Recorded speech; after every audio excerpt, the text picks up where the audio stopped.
गजब की दास्तां जो फूल खिलता है वो मुरझाता है। गजब की दास्तां जो फूल खिलता है वो मुरझाता है। जो यहाँ आता है वो यहाँ से जाता है। इस कविता से हम ये सीख लेते हैं कि फूल का जो हाल होता है वही जीव का हाल है, क्योंकि फूल भी जीव से तैयार होता है। वृक्ष में भी जीव होता है, प्राण होता है, आत्मा होती है। हम उसको जड़ आत्मा कहते हैं। निश्चित जिनके द्वारा अपने मानव शरीर में, मानव जीवन में बहुत सारी अपराध गलतियां होती हैं जो क्षमा के योग्य नहीं है, उनको अगले जन्म में वृक्ष बनना पड़ता है। और भगवान उनसे इंद्रियां छिना लेता है, मन और बुद्धि छिना लेता है, शरीर दान कर देता है और उसमें आत्मा का प्रवेश करता है। उसको पेड़ पौधा कहते हैं। इसलिए पीपल की पूजा होती है, बड़ की पूजा होती है, गूलर की भी पूजा होती है, तुलसी की पूजा होती है, सरकंडा यानी फूस की भी पूजा होती है। आज की कथा का शीर्षक, कम से कम हमको इतने खराब कर्म नहीं करने चाहिए कि हम अगले जन्म में पेड़ पौधा बने और कहीं पर भी नंगे उगाड़े खड़े रहें, प्रकृति को सहन करें और रोते रहें। आपने देखा होगा कई पेड़ों में से पानी टपकता है।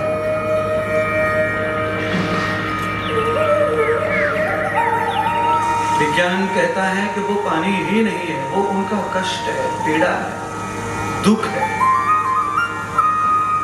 क्योंकि जिसको प्राण होता है उसको दुख सुख भी होता है।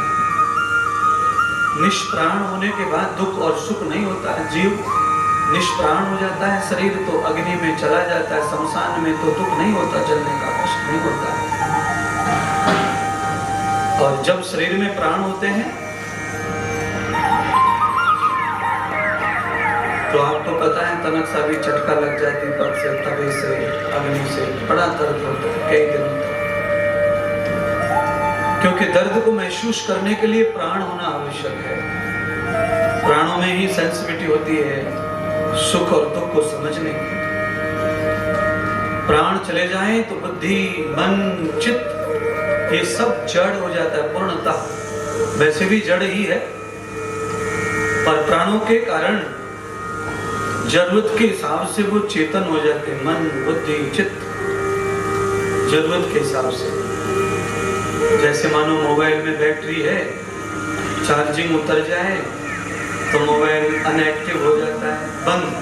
बैटरी मौजूद है पर चार्जिंग उतर जाने से मोबाइल पूरी तरह काला स्क्रीन हो जाता है, सारे फंक्शन बंद हो जाते हैं। ऐसे ही मन रहता है, बुद्धि रहती है, चित्त रहता है मोबाइल में अर्थात शरीर में, इस डिब्बे में। पर जैसे ही प्राण रूपी ऊर्जा चली जाती है तो ये फिर काम नहीं करते। अच्छा, काम क्यों नहीं करते हैं? क्योंकि वो प्राणों के साथ ही निकल जाते हैं, इसलिए काम कहां से करें। निष्प्राण कृत्यम न भूत यात तरुणा। शरीर में जब तक प्राण है तब तक शरीर काम करता है, चाहे अच्छा करवाओ चाहे बुरा करवाओ। अपनी इंद्रियों का जो गलत प्रयोग करते हैं उनको अगले जन्म में पेड़ बनना पड़ेगा, पेड़। और अनर्गल,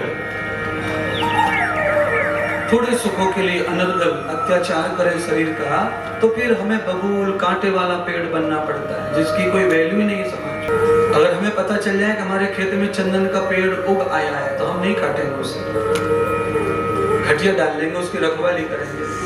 और हमें पता चल जाए कि बेरिया आ गई है, बबूल आ गई है, तो आपको पता ही है, भागड़ो लेके कुल्हाड़ी लेके सवेरे पहुंच जावे के साथ, उखाड़ो जल्दी से, ये तो सर्वनाश हो जाएगा खेत का। तो आप समझ गए मैं जो कह रहा हूं, बबूल और बेर का पेड़ मत बनना। कभी दुर्भाग्य से पेड़ बनना भी पड़े तो कम से कम ऐसा बनो कि कोई अपने आंगन में लगा ले। और वो पेड़ है फूल का, कोई भी फूल लोग अपने घर में लगा ले। मनुष्य के संग रहने का मौका मिल जाए, उनके हाथ से पानी पीने को मिल जाए, उनकी दिन भर की रीत को देखने का अवसर मिल जाए, और एक दिन उनमें से ही किसी पुरुष के स्पर्श से कल्याण भी हो जाए।